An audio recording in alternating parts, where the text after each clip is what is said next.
Olá, amigas, olá, amigos do Instituto Manuel Filomeno de Miranda. Eu sou Ivan César e vim atender ao convite que me foi feito por Selminha para a gente mais uma vez conversarmos sobre Espiritismo. Hoje a gente vai conversar sobre mediunidade. Mediunidade e a nova era. Para quem tiver interesse, para quem quiser dar uma melhor pesquisada, é só dar uma olhada em O Evangelho segundo o Espiritismo, logo no primeiro capítulo. Nós vamos encontrar a partir do item nono o texto A Nova Era.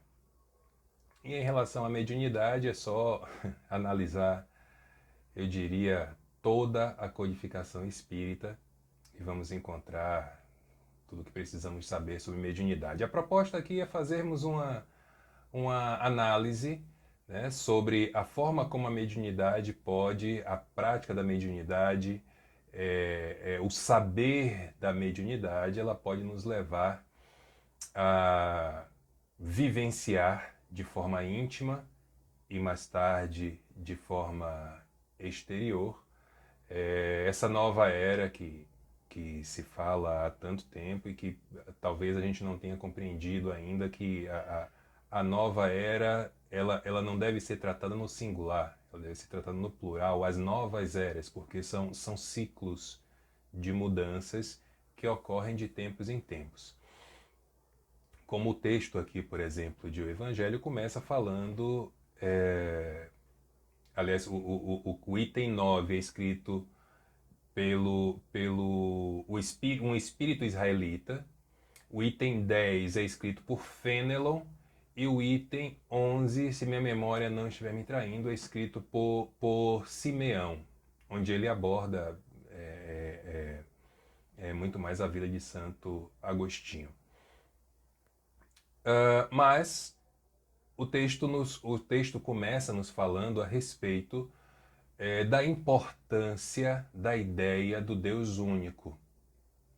Estamos aqui fazendo referência a um período de aproximadamente 3.500 anos atrás, 1.500 anos antes de Cristo, que é quando Moisés esteve aqui entre nós. E Moisés teve esse trabalho, né, como já sabemos, da libertação do povo hebreu, da escravidão egípcia, mais tarde do início de uma sociedade, sociedade essa que precisava de algumas reformas em relação ao seu pensamento, não apenas religioso, como pensamento também social. E é nesse contexto que surge a ideia do Deus único. A tradição, até aquela época, era do politeísmo, especialmente dos egípcios, né, que foram os escravizadores do povo hebreu. O Egito é interessante porque, embora não tenha uma religião propriamente dita, mas eles cultuam a mais de 2.000 divindades. Né? Então, quando Moisés começa a nos trazer a ideia do Deus único, Moisés faz uma espécie de revolução, como disse, não só religiosa, como especialmente social. Eram regras de convivência que, a partir dessa ideia monoteísta, nós precisávamos ter e compreender em relação a nós mesmos e, por consequência, em relação ao outro. Mas a gente não deve tomar de forma simplória essa questão do Deus único, como se fosse apenas deixar de acreditar em vários e acreditar em um só. Não se trata só disso. O monoteísmo, a crença monoteísta, além de tudo, ela nos traz consequências dentro do nosso sistema de crenças, dentro da nossa racionalidade. A primeira consequência do monoteísmo, nós podemos falar, como o próprio nome diz, na unicidade cósmica. Quando você tem vários, você tem conflito. E quando a gente fala aqui em conflito, não estamos falando necessariamente em desentendimentos, não, conflitos de ideia mesmo. Um pensa de um jeito, o outro pensa do outro, um é Bahia, o outro é Vitória, um gosta de sei lá, arroz puro, outro gosta de arroz com feijão, enfim. E essas ideias diferentes, diversas, elas podem gerar conflitos em algumas vezes. Então, com o Deus único, essa possibilidade de conflito ela já deixa de existir, porque é um só. Então, é tudo apenas formado e executado pelo pensamento de apenas um ser, no caso, o nosso Deus. E a segunda repercussão mais importante é justamente a da estabilidade universal. Como é um só, não tem muito que debater nada. A lei de Deus é a lei da natureza e assim segue. Se alguém gostou ou não gostou, está dentro do seu livre-arbítrio cumprir ou não, mas as leis não vão mudar porque Ivan achou que deveria ser diferente. As leis não vão mudar porque apareceu quem quer que seja para dizer que a partir de agora a árvore, ela, ao invés de crescer com folhas verdes, na sua maioria, elas vão crescer agora com folhas furtacor. Nossa, termo antigo, hein? Acho que não é nem da época de vocês, mas enfim. As árvores vão crescer com folhas coloridas. Isso não vai mudar porque eu quero. Isso está dentro de uma programação universal estável, baseada, claro, nessa unicidade cósmica, nessa unicidade divina. Então Moisés, como vocês sabem, sobe lá no Monte Tabor e de lá desce com a tábua dos 10 mandamentos. Nós nos habituamos a falar sobre a tábua dos 10 mandamentos de forma, eu diria, superficial, né? Porque efetivamente foram 10 mandamentos, mas para cada um deles havia um desdobramento, uma espécie de ramificação que trazia algumas outras leis que deveriam ser cumpridas. Só para dar um exemplo, um dos mandamentos é amar a Deus. Não é assim que está escrito? Mais à frente, lá em Jesus, quando Jesus é perguntado a respeito das leis, aliás, quando Jesus induz o outro a responder, aquele que questiona já responde: amar a Deus sobre todas as coisas, de todo o vosso entendimento, de toda a vossa alma, e ao próximo como a ti mesmo. Essa parte de ao próximo como a ti mesmo não estava no mandamento de Moisés, mas ela foi acrescentada ao longo da história. Importante, não foi Jesus quem acrescentou. Amar ao próximo como a ti mesmo já fazia parte da proposta de lei judaica. Inclusive Jesus responde: respondeste bem, faze isso e viverás. Porque a gente costuma dizer assim, ao narrar esse texto, esse trecho, a gente às vezes diz assim: porque Jesus disse, eu porém vos acrescento, e ao próximo como a ti mesmo. Isso não está escrito em parte nenhuma do Evangelho. É apenas uma informação que eu achei que deveria trazer aqui para vocês. Então, os 10 mandamentos não foram apenas leis religiosas. Aliás, o cunho religioso dos 10 mandamentos foi muito pequeno. Ele foi muito mais leis sociais. Né? Eles foram, né? Os mandamentos foram leis sociais e, como dizem os espíritos, se tornaram germens da moral cristã, que só chegaria 1500 anos mais tarde com o Cristo, com Jesus o Cristo. Mas que era absolutamente apropriada ao entendimento daquele povo semi-selvagem. Eu fico tentando fazer um exercício de compreensão de marcos históricos que poderiam celebrar, que poderiam nos mostrar os momentos em que nós saímos ou entramos em uma ou outra condição espiritual. Penso eu que quando o homem deixa de ser quando o homem deixa de ser homem das cavernas e passa a dominar o fogo, as ferramentas, aquela coisa toda, penso eu que a partir daí começamos a sair do mundo primitivo.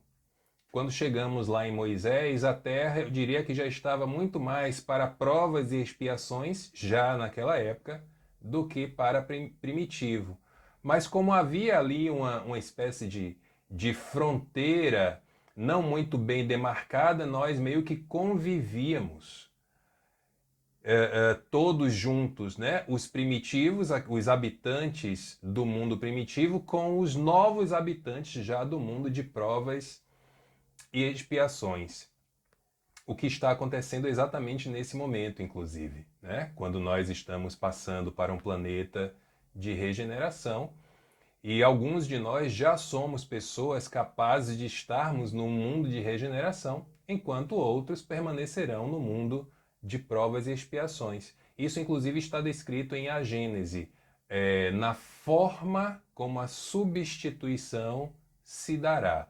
É apenas uma questão de leitura e estudo, como a maior parte das coisas na doutrina espírita, mas que muitos de nós parece que não atentamos para isso. Aliás, outro dia eu vi um perfil no Instagram que eu achei o nome do perfil muito interessante. O perfil é assim, espírita que lê. Porque em tese, quando a gente fala de espírita, principalmente para as pessoas que não conhecem, a gente já está ali tendo a ideia de que é uma pessoa que está com o livro na mão o tempo todo. E nós sabemos que a verdade não é bem essa. E mesmo estando com o livro na mão o tempo todo, vai lá saber qual é a qualidade do livro que está sendo lido. Mas eu achei interessante o rapaz colocar lá, espírita que lê.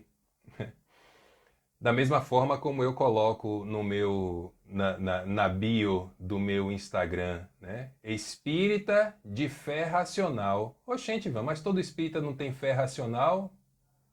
Não sei disso não, viu? Mas enfim, vamos ao nosso tema aqui. Saímos de Moisés, saímos dos dez mandamentos e chegamos a Jesus. Jesus, ele nos apresenta o amor, Jesus nos apresenta uma nova moral, Jesus nos apresenta o respeito aos costumes, às práticas, às pessoas, aos responsáveis por determinados, eu diria, postos de ocupação. Mas, ao mesmo tempo, Jesus nos dá a completa e total autonomia em relação às nossas ações. Com a sua mensagem, a sua tentativa é de aproximar os homens e mulheres, obviamente, irmãos e irmãs, fazer brotar a caridade, essa palavra tão dita, tão discutida e pouco praticada. Fazer brotar a solidariedade, o amor ao próximo. Né? Com Jesus nós também começamos a verificar as ideias de progressão das almas. Porque Jesus fala o tempo todo no reino dos céus, no reino de Deus, no reino de meu Pai.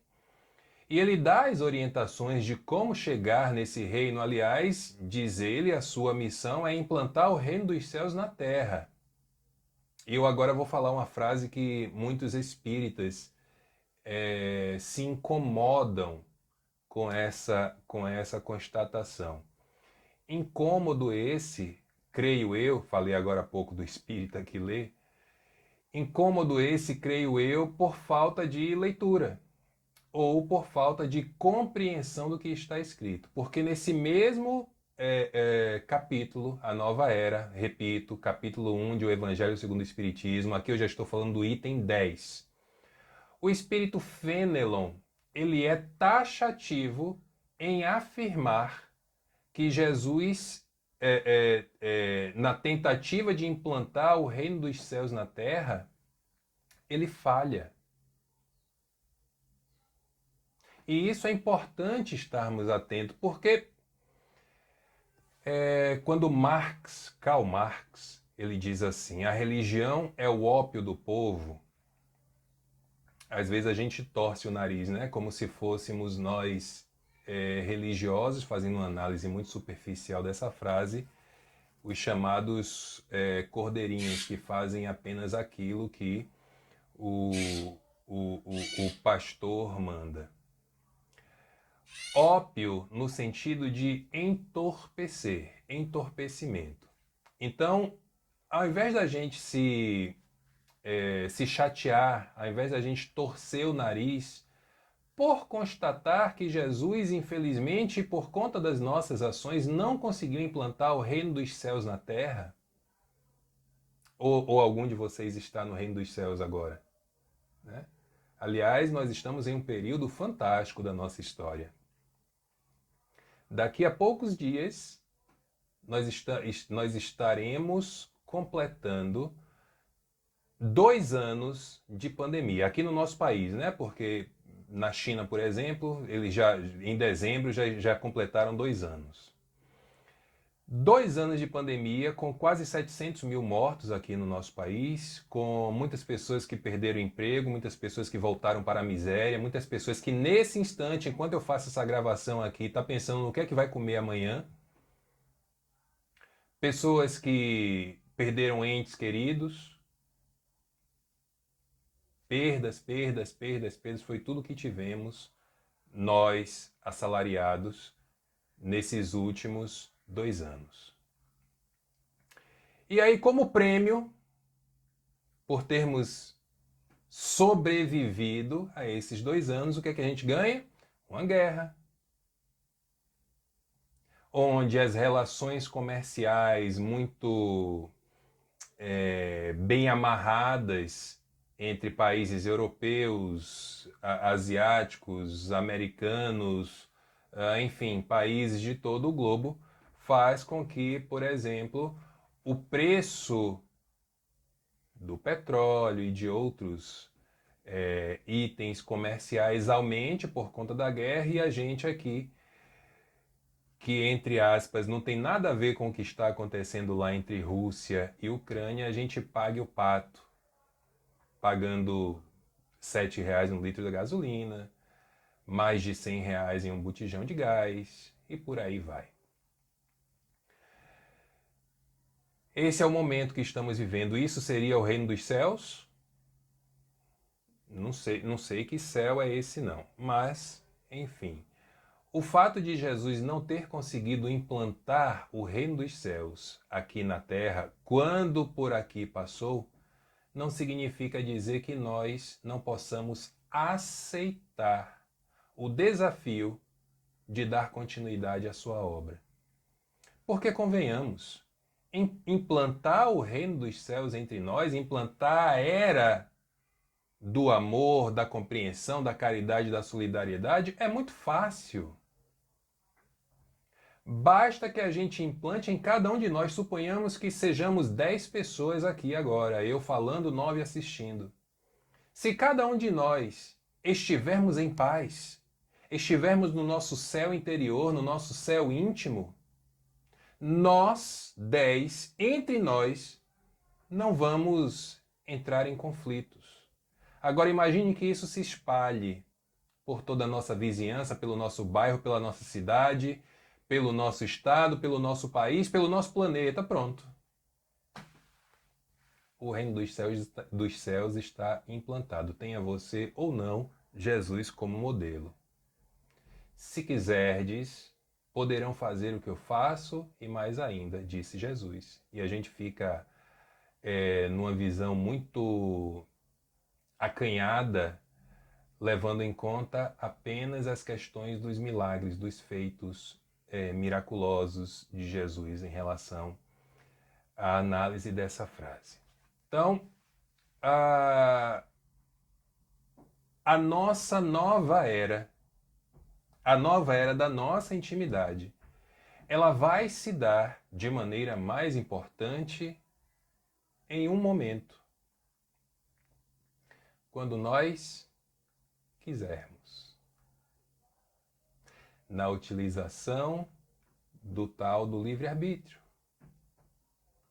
E onde entra nesse contexto todo aí a mediunidade? Bom, a mediunidade, a gente não precisa aqui debater o conceito, a gente não precisa dizer que é a comunicação entre o além e o aquém, tendo um intermediário como como meio de transporte das mensagens, mas a ideia é abordar para que serve a mediunidade.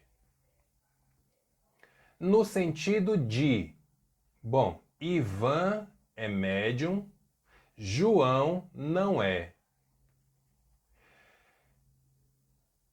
Então significa dizer que um é mais importante do que o outro? Um merece mais que o outro? Um tem mais dívidas que o outro? É uma frase que nas nossas casas espíritas a gente continua. Eu comecei a escutar essa frase no primeiro instante que eu botei o pé numa casa espírita, lá em 2004, 18 anos atrás. Ah, todo médium, com certeza, a pessoa que é médium é porque ela tem muitas dívidas a pagar. Aí eu fico pensando, meu Deus do céu, de onde essas pessoas tiram esses conceitos? Ah, mas foi o espírito tal que disse. E se o espírito estiver falando apenas da realidade dele? E aí a gente já pega e já generaliza tudo. Eu não sei. E diz a prudência que quando a gente não sabe, quando a gente não tem certeza sobre determinado assunto, a gente se cala ou procura estudar, procura conhecer, para aí ter mais segurança em afirmações como essa. Então, a mediunidade, ela serve, minhas amigas e meus amigos, para que nós, enquanto seres individuais, possamos nos desenvolver. Reparem que nos dias de hoje não existe mais, quer dizer, existir existe, mas não é muito comum a gente ver aquelas mediunidades espetaculares. Não é comum a gente ver transporte de objetos. Não é comum a gente ver materializações. Hoje tem sido incomum, inclusive, psicografias. Imagine. Eu diria que a psicografia e a psicofonia, além, obviamente, da intuição, são as expressões mediúnicas mais rudimentares que a gente pode ter. Hoje, nós não temos mais aquela possibilidade que alguns de nós tivemos de verificar coisas efetivamente incríveis acontecendo ao nosso lado, na nossa frente. Aliás, outro dia aconteceu algo interessante. Eu tinha uma palestra para fazer. E aí, na véspera, o rapaz responsável pelo convite mandou uma mensagem para mim para saber se estava tudo certo, tal, e já estava tudo certo. A palestra já estava pronta. Inclusive, eu precisava só fazer uma pequena revisão no material que eu ia usar como referência. Aí eu aproveitei que ele mandou a mensagem. Aí quando ele mandou a mensagem para mim perguntando se estava tudo ok, eu disse que estava. Ele foi na rede social e liberou o card de divulgação da palestra. Quando eu olhei o card, o tema era diferente daquilo que a gente tinha acertado, daquilo que a gente tinha combinado, ou pelo menos que eu achava que a gente tinha combinado. Aí fui olhar minhas anotações e realmente o tema era igual ao que ele havia divulgado. E eu não sei por que cargas d'água eu estudei um tema similar, mas que não era com foco naquilo que ele queria. Aí fui sentar, né, para fazer as adaptações e no dia seguinte apresentar a palestra. Nessa de sentar para fazer as adaptações, começou a aparecer na minha tela mental uma senhora que eu nunca tinha tido contato, até onde eu sei, né? Aí eu tô lá ajustando as coisas no computador e apareceu a primeira vez, aí eu olhei, não reconheci, tudo bem. Aí continuei, apareceu a segunda, depois apareceu a terceira, mas aparecia e não me dizia nada, apenas olhava e saía. Eu digo, sim, e aí? Vai dizer nada, vai, né? Veio só bisbilhotar, tal. Enfim, fui fazer a palestra. Quando terminei a palestra, eu chamei o responsável pela casa, a pessoa que me convidou, e perguntei porque em duas ou três ocasiões ele me disse da fundadora da casa, que havia desencarnado, que era uma pessoa muito preocupada com o estudo adequado, com o passar da mensagem correta da doutrina espírita. E eu não fiz a citação ao nome dessa pessoa, até porque não a conheci, e eu fiz a descrição do que eu vi. É assim, é assado, o cabelo tal, da cor tal. Aí ele fez assim, rapaz, essa descrição é de Dona Fulana de Tal. Eu disse, é mesmo? Ele fez, é. Aí ele pegou uma foto dela e me mostrou. Aí eu disse, olha, tudo bate, mas o corte de cabelo não era esse. Ah, então peraí. Aí pegou uma outra foto, mostrou e era a pessoa que eu tinha visto, com corte de cabelo que ela havia se apresentado. Daí a gente começou a descontrair, né? Falei assim, Ih, tá vendo aí? Ó, tava sendo monitorado pela fundadora da casa para saber se ia falar as coisas que devia falar, tal, tal. Eu achei aquilo tão interessante porque aquele espírito, ele poderia ter se apresentado e dito alguma coisa, feito algum gesto, não, apenas apareceu, olhou, saiu, aí olhou de novo, saiu de novo. Eu disse, bom, possivelmente, já que ela era uma pessoa tão preocupada com a mensagem correta da doutrina espírita e não houve ali, pelo menos que eu tenha percebido, nenhuma correção no meu material, acho que deu para trabalhar direito. Por que essa história? Para ilustrar como a mediunidade ela pode se apresentar de maneira sutil. Quanto mais estivermos preparados para perceber as sutilezas, mais nós estaremos atentos com o que acontece ao nosso lado. Sabe quando você pega, por exemplo, um estudo de química, aí você vai lá e pega a tabela periódica para decorar aquele negócio. Nunca decorei. E aí você começa a se apaixonar por aquilo. E aí vai lendo o nome dos elementos, a carga atômica de cada um, a ordem que aparece na tabela. E a partir daquele instante, tudo o que acontece ao seu redor, você logo faz uma alusão à química, ao estudo da química, das moléculas. Assim é com a mediunidade. Nem tudo é mediunidade, isso é uma coisa importante de ser dita. Nem tudo é mediunidade, porém, nós podemos perceber muito mais coisas a partir do momento em que efetivamente pararmos para estudar. Porque a mediunidade, como eu disse, a mediunidade espetacular, à medida que ela vai ficando de lado, a intuitiva ela vai ganhando força para que nós possamos desenvolver ideias, para que nós possamos ter clareza nos nossos pensamentos.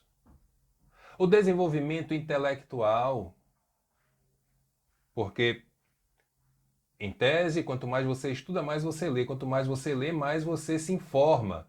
Quanto mais informação você conhece, maior a chance de você transformar essa informação em conhecimento. Desenvolver a nossa ética.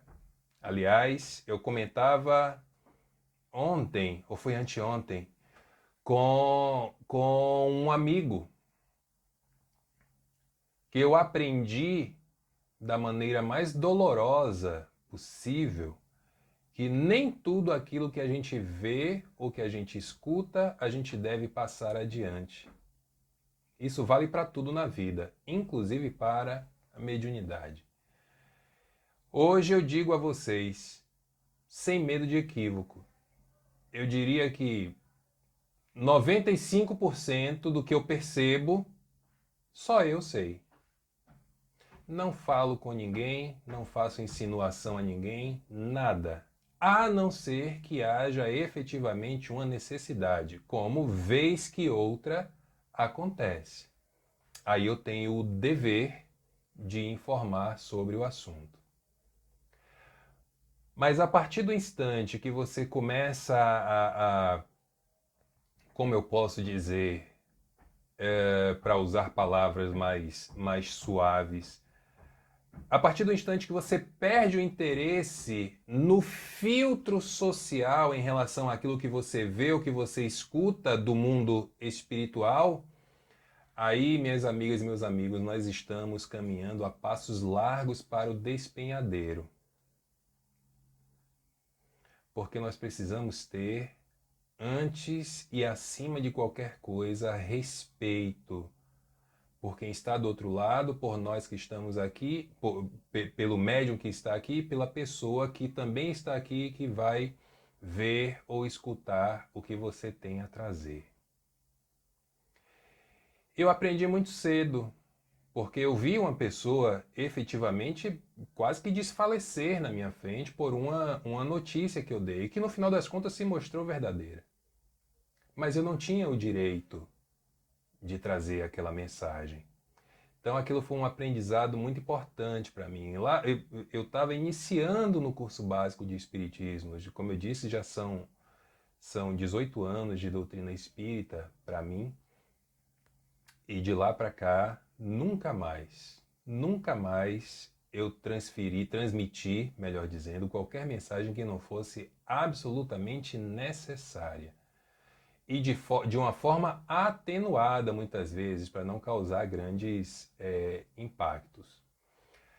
Mas, se a ideia é de nós chegarmos à nova era, com aquela questão da unicidade cósmica, do advento de Jesus, como diz o Livro dos Espíritos, o nosso único modelo, o nosso único guia, modificando o nosso mundo íntimo, na utilização da mediunidade, nós temos muitos desafios a enfrentar. As chamadas lutas de desenvolvimento. De desenvolvimento, não existe desenvolvimento da mediunidade. Existe desenvolvimento do médium. Imagine que a mediunidade é uma tesoura. E você tem dois médiums. Um é uma criança de 3 anos de idade. Outro é um adulto de 30 anos de idade. Em tese, quem vai ter mais habilidade com a tesoura? A criança de 3 anos ou o adulto de 30? A tesoura é uma só. É a mediunidade. Então, quanto mais desenvolvido for o médium, maior vai ser a clareza das manifestações mediúnicas que sempre estiveram lá com ele, esperando o momento apropriado para se mostrar da forma como deve ser. Nós vamos enfrentar muitas dúvidas. Tem um amigo espiritual que, em um momento de muitas dúvidas que eu estava passando, lá em 2010, eu lembro de uma frase dele para mim dizendo assim: a dúvida é sempre salutar. Porém, cuide para não transformar a dúvida em falta de fé.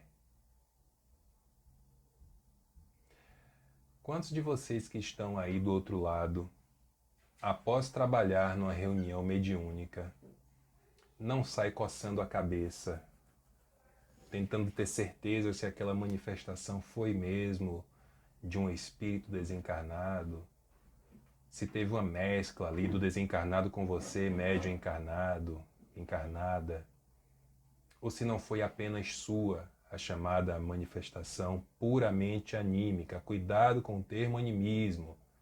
As pessoas continuam falando em animismo como algo ruim, algo pejorativo. Toda manifestação mediúnica responsável precisa ter a ação do animismo. O animismo é um filtro que o médium precisa utilizar para não se entregar apenas e tão somente à vontade do espírito comunicante. E a partir daí sair xingando pessoas, derrubando coisas. Quando o espírito quer falar uma palavra e você segura e não fala, você enquanto médium, você já está sendo um médium anímico. E isso não tem nada de errado, sabendo usar. Então, essas dúvidas são naturais, as nossas e a dos outros.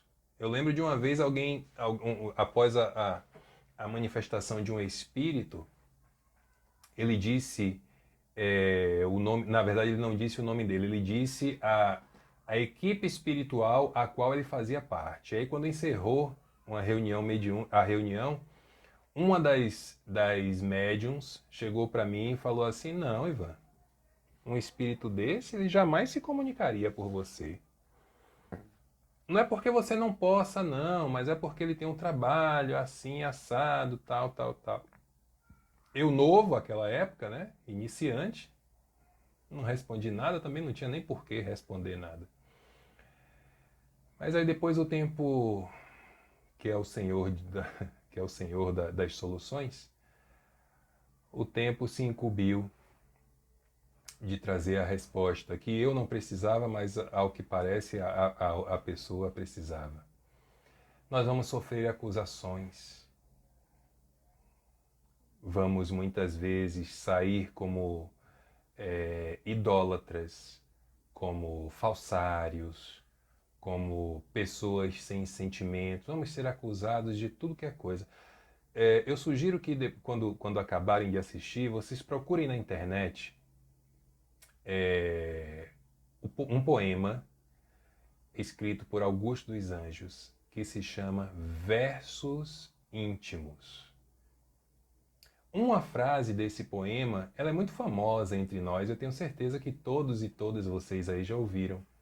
É quando o poema diz assim: a mão que afaga é a mesma que apedreja.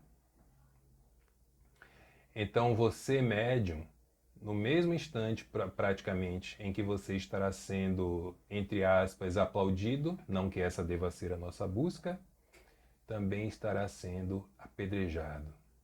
Especialmente se a sua árvore começar a dar frutos. Calor danado. Mas acima de tudo, o exercício mediúnico, aí eu vou recorrer ao espírito que dá nome a esta casa, Manuel Filomeno de Miranda. No seu livro Mediunidade, Desafios e Bênçãos, ao que me parece, no 5º capítulo, falando de mediunidade, claro, Manuel Filomeno de Miranda traz eu diria que é uma informação definitiva a respeito do exercício mediúnico. Porque ele fala em 3 palavras que farão parte, queiramos nós ou não, do exercício da mediunidade. Sacrifícios, renúncias, provações. Não existe mediunidade na nova era, baseada em Jesus, com perspectivas de resultados, que não seja baseada nessas 3 palavras: sacrifícios, renúncias, provações. Estão prontos e prontas a se sacrificarem pela mediunidade? E não esqueçam do que eu disse agora há pouco: a mediunidade não é para os outros, não, a mediunidade é para você mesmo, você mesmo. Estão prontos e prontas a renunciar a muitas coisas em nome da mediunidade? A passar por provações inúmeras em nome da mediunidade? Se estiver disposta, se estiver disposto, seja bem-vindo, seja bem-vinda. Mas se não estiver, é melhor aguardar um momento mais apropriado, sabendo que poderemos passar por dificuldades. Mas que tipo de sacrifício, Ivan? Não sei, depende da vida de cada um. Existem pessoas que vão chamar de sacrifício você, sei lá, perder o último capítulo da novela, porque o último capítulo da novela caiu exatamente no dia da semana que é a reunião mediúnica que eu participo. Renúncias, a mesma coisa. Vai ter médium que vai se ver na posição de renunciar a um divertimento, a um aniversário, por exemplo, de um parente, porque para aquele médium, o aniversário caiu exatamente no dia da reunião mediúnica em que ele participa. Mas antes de qualquer tipo de renúncia social, existem as renúncias íntimas. Ou a gente acha que a mediunidade na nova era ela vai frutificar em meio a tantas imperfeições que ainda carregamos? Imagine a pessoa que tem uma excelente condição mediúnica, mas que é, sei lá, fumante. Uma pessoa que é alcoolista.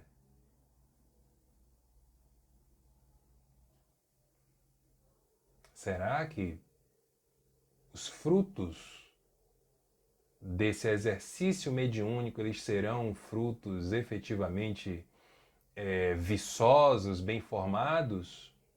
Ou serão frutos ocos, pecos? São escolhas, apenas escolhas. Nenhum de nós é obrigado, é obrigada a fazer absolutamente nada. Nós precisamos tão somente escolher. E o que é que escolhemos? Vai da consciência de cada um. Provações passaremos também por inúmeras. Alguns desafios que irão se apresentar para ver se a gente efetivamente já tem ali condição de subir para um outro degrau. Né? Esse período de pandemia, ele foi e continua sendo muito desafiador para algumas pessoas que acham que a mediunidade ela é exercida apenas na reunião mediúnica. É como se você fosse médium apenas um dia na semana, 1 hora nesse dia. As reuniões foram interrompidas. E as pessoas entraram em parafuso. E agora o que é que eu vou fazer? Meu Deus do céu! Aí a gente precisa rever bastante coisa. Eu não estou aqui sugerindo que a gente, de forma individual, vá fazer atendimentos espirituais. Até porque, para uma reunião mediúnica funcionar, você precisa de pelo menos 3 participantes. Um médium, um doutrinador e um dirigente. Na falta disso, o que é que a gente pode fazer? Oremos. A gente chega nas reuniões, aí vê lá aquelas doutrinações que são verdadeiras palestras. Né? O espírito muitas vezes nem está ali mais e a pessoa está falando, quando na verdade ela deveria ouvir. Diz o meme da internet, né? Todo mundo quer fazer curso de oratória quando deveria fazer curso de escutatória. Nos depoimentos dos chamados obsessores, dos espíritos desencontrados, daqueles que estão sendo atendidos, nós temos ali grandes oportunidades de mudanças íntimas com aquilo que a gente escuta. Correção de rumos, corrigir os nossos comportamentos. Como disse agora há pouco, olha o momento em que nos encontramos. Pandemia. E as pessoas ficam dizendo, eu tô cansado, eu tô cansada. E aí, sob essa desculpa do cansaço, e aí deixa de tomar os cuidados, deixa de usar máscara. Aí vai nas reuniões que acha que deve ir porque os espíritos vão ajudar. Porque eu já estou vacinado, já estou vacinada. Eu peguei Covid, eu não preciso de vacina, dizem alguns. Imaginem. E nisso nós vamos comprometendo a nossa caminhada. Os espíritos se puseram a falar. e a nos advertir para a nova era. E eles se puseram a falar pelo canal mediúnico. É mais uma forma onde a mediunidade interfere, auxilia, ajuda para adentrarmos efetivamente na nova era íntima de cada um de nós. Se a gente pudesse, eu diria, traduzir em uma simples palavra o significado dessa nova era, que não esqueçam. Vou citar novamente Fenelon, no item 10 do primeiro capítulo de O Evangelho segundo o Espiritismo, quando ele fala sobre a implantação do reino de Deus proposta por Jesus. E que após 18 séculos, aquela época, ela ainda não tinha se concretizado.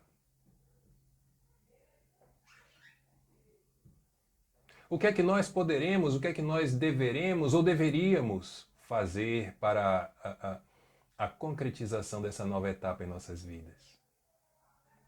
Se eu pudesse traduzir em apenas uma palavra, a chave para adentrar a nova era, eu diria que é a palavra caridade.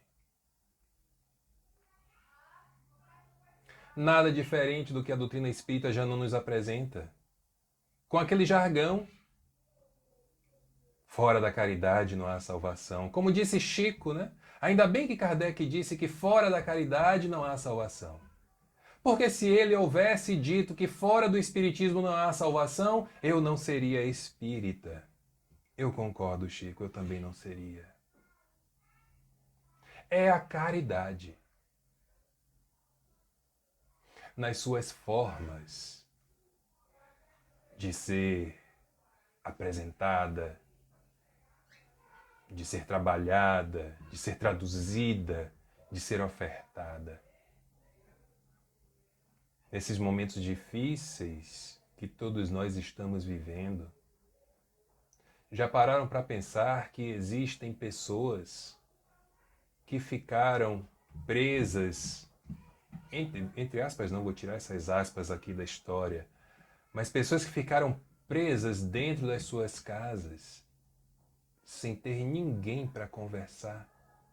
E aí quando mandam uma mensagem para a gente, para tentar ali descontrair um pouco, trocar uma ideia e tal.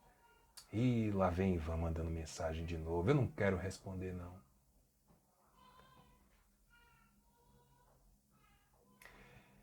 Penso que essa caridade, ela se aplica em coisas simples do dia a dia. Responder uma mensagem. Até o ato de socorrer alguém com fome, de entregar um agasalho a alguém que está desnudo, sujeito às intempéries. Agora estamos nessa onda de calor. Vocês viram quantas vezes eu peguei aqui o lenço para enxugar o meu rosto. Mas ao mesmo tempo que faz calor, daqui a pouco chove e cai aquelas pancadas de chuva. São outros tantos gestos materiais que são sim necessários a quem não tem nada. Mas a caridade, ela passa acima de tudo, especialmente na nova era, pelo esclarecimento intelectual, ensinando o pouco que você sabe a alguém para que ele e ela também saiba um pouco ao invés de não saber nada. O esclarecimento espiritual. Como recentemente alguém me questionava, eu tenho uma dúvida espiritual para tirar com você. Eu disse, diga aí, se eu souber responder, eu respondo. E ela me falava sobre uns sonhos que andava tendo. E fizemos ali uma análise muito curta, de certa forma até superficial, mas que serviu para ela compreender que, na verdade, aqueles sonhos eram uma mensagem do seu subconsciente por algo que ela achava que poderia fazer diferente e não fez. Não deixa de ser um esclarecimento espiritual. A caridade do poder libertador. Porque não há nada mais triste do que a pessoa que perde a sua condição de senhor, de senhora das suas vidas. E essa caridade na nova era íntima, ela se consolida e se completa, na maior parte das vezes, com a renúncia de nós mesmos em favor do próximo. As coisas mais simples.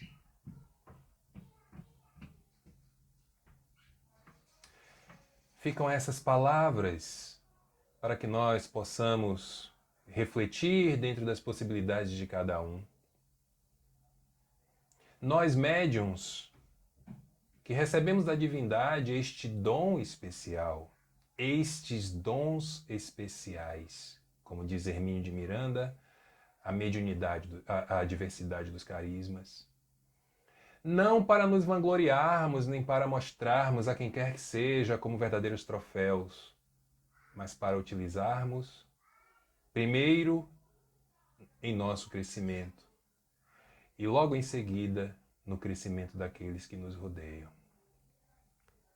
Para finalizar, minhas amigas, meus amigos, eu quero fazer uma homenagem nesses instantes finais e dedicar a gravação, a realização dessa palestra, especialmente sobre o tema mediunidade, a uma pessoa que no último dia 20 retornou à pátria espiritual e que foi aquela que me recebeu na casa espírita, onde eu batia na porta sem fazer a menor ideia do que estava indo fazer lá ou que encontraria lá.